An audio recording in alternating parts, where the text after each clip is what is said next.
పక్షులు ఆకారంలో ఎందుకు ఎగురుతాయి? ఆకాశాన్ని గమనించారా ఎప్పుడైనా? పక్షులు గుంపులుగా ప్రయాణం చేస్తుంటాయి. కానీ ఒక ప్రత్యేకమైన విషయం ఉంది. అవి ఎక్కువగా ఆకారంలోనే ఎగురుతాయి. ముందున్న పక్షి తన రెక్కలు బలంగా ఆడిస్తుంది. దాని వెనుక గాలిలో ఒక ప్రత్యేకమైన వాయు ప్రవాహం ఏర్పడుతుంది. ఆ గాలి ప్రవాహాన్ని వెనుకవకు ఉన్న పక్షులు ఉపయోగించుకుంటాయి. దాంతో తక్కువ శక్తితో సులభంగా ఎగరగలుగుతాయి. అంటే శక్తి ఆదా అవుతుంది. ముందున్న పక్షి నాయకుడిలా దారి చూపిస్తుంది. అది అలసిపోతే ఇంకో పక్షి ముందుకు వచ్చి బాధ్యత తీసుకుంటుంది.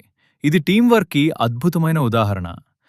ఆకారం వల్ల పక్షులు ఒకదానికొకటి ఢీకొట్టకుండా సురక్షితంగా ప్రయాణిస్తాయి. ఇదే విధానాన్ని ప్రపంచ దేశాలు ఫార్మేషన్ లేదా విగ్ ఫార్మేషన్ అంటాయి. మిలిటరీ ఎయిర్ షోల్లో కూడా యునైటెడ్ స్టేట్స్ ఎయిర్ ఫోర్స్ వంటి దళాలు ఇదే ఫార్మేషన్ను ఉపయోగిస్తాయి.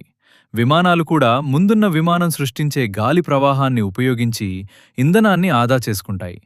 ప్రకృతి మనకు నేర్పే గొప్ప పాఠం ఇదే. ఒక్కరుగా కాకుండా కలిసుంటే విజయం సులభం. ఇదే పక్షుల ఫార్మేషన్ వెనుక ఉన్న తెలివైన సైన్స్. ఇలాంటి ఆసక్తికరమైన విషయాలు తెలుసుకోవాలంటే ఇప్పుడే సబ్స్క్రైబ్ చేయండి.